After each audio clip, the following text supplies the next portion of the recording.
As CAPFSC 2026 written result published, now is the time those who made to the list be serious.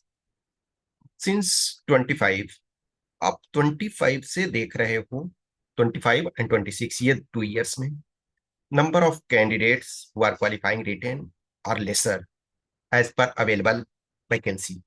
देखो original vacancy हमारे पास 349 था, और जो report है और ठीक है, और उसके अनुसार 371 शायद हो गया है, ठीक है ना। तो 371 यदि हो गया और आपके टोटल जो रिटेन के रिजल्ट हैं वो 1614, हो सकता है कुछ कैलकुलेशन में थोड़ा मिस्टेक हुआ होगा, लेकिन मेरे अनुसार ये इतना आएगा 1614। यदि हम इतने लें तो इसका मतलब है कि 4.35 टाइम्स, 4.35 टाइम्स कैंडिडेट्स को कॉल किया जा रहा है, आपको मींस रिटेन में क्वालिफाई किया गया है। अब रिटर्न क्वालिफाई होने वाले कुछ बच्चे जो हैं, वो में भी कुछ ऐसे बच्चे होंगे ना जिनका एलिजिबिलिटी क्राइटेरिया में कुछ प्रॉब्लम होगा।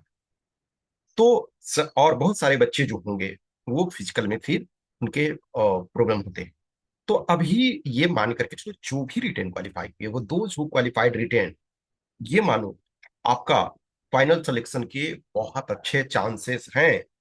इस वजह से देखो यूपीएससी लास्ट ईयर से जो है वो नंबर ऑफ कैंडिडेट्स को कम ले रही है। इस वजह से यूपीएससी इज ट्राइंग कि those candidates who are reaching to interview round at least they should get placed. तो उनका जो है कहीं भी किसी भी जगह पे असिस्टेंट कमांडेंट में हो जाता है तो ठीक है, और नहीं तो और जगह पे प्लेस कराया जाए, ये कोशिश की जा रही है।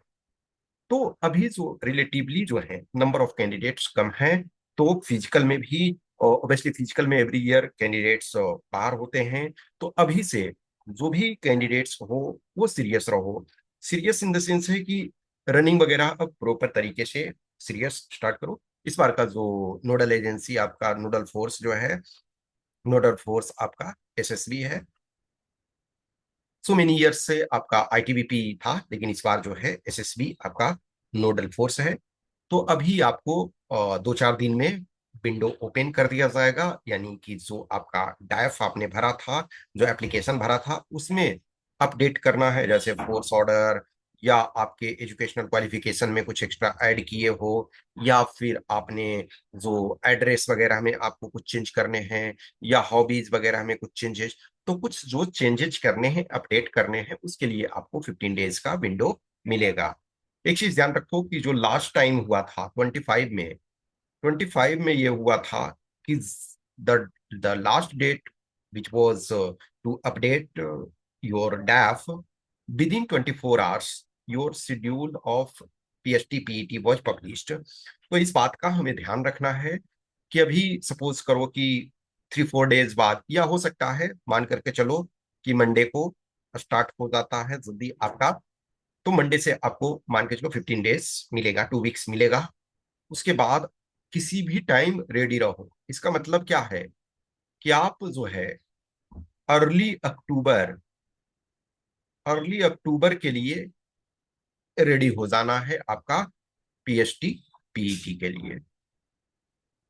मे भी हो सकता है बाद में लिया जाए, लेकिन आपको अपना उसी ढंग से प्रिपरेशन करना है, उसी ढंग से सीरियसनेस में रहना है।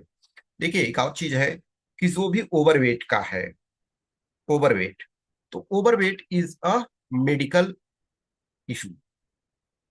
तो यदि किसी का ओवरवेट भी है तो फिजिकल का टाइम में जो है आप बाहर नहीं होगे, फिजिकल में कोई प्रॉब्लम नहीं है, लेकिन फिजिकल के टाइम से ही अभी से ही कम करना ज्यादा अच्छा है। क्योंकि देखिए जैसे चाहे रनिंग रनिंग बहुत दिक्कत नहीं है, रनिंग ग्रुप में होता है, चाहे वो 100 मीटर हो या 800 मीटर।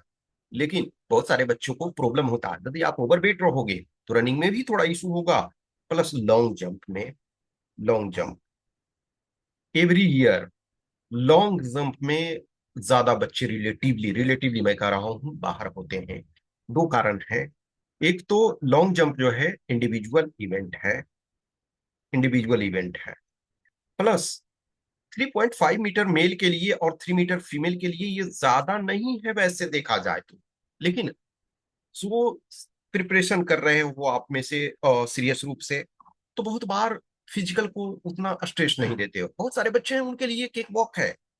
रनिंग भी कुछ, ऑब्वियसली कुछ बच्चे रनिंग में भी बाहर होते हैं, एवरी ईयर होते हैं, चाहे वो 100 मीटर हो या 800 मीटर।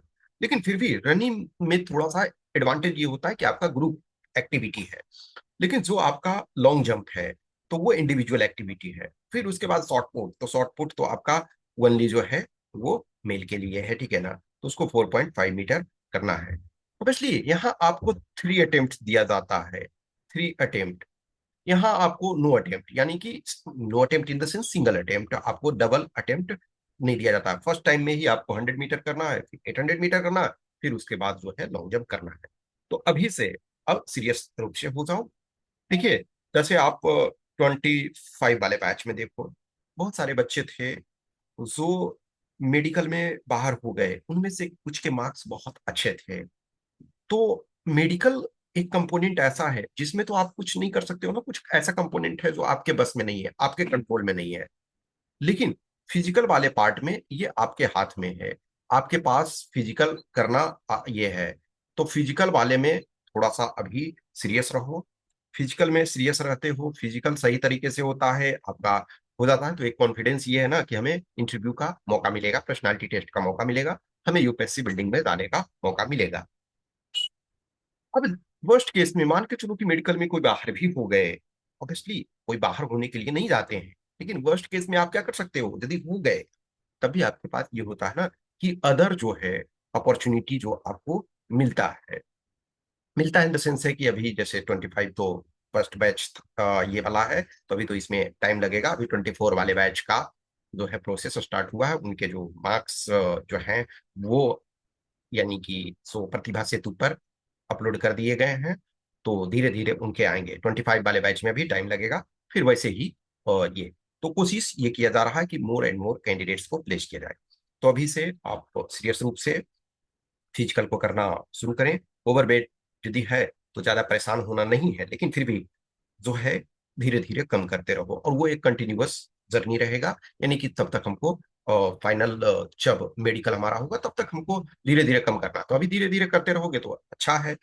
और कम वेट आपका रहेगा तो आपके लिए वो फिजिकल करना भी आसान होता है, खास करके जैसे लॉन्ग जंप वगैरह में करने में आसान होता है, ठीक है।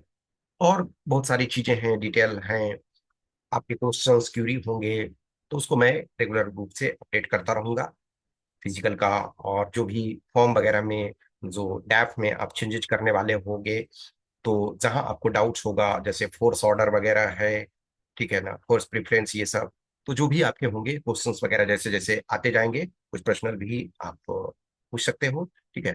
और आगे डिस्कस करेंगे। Okay, thank you.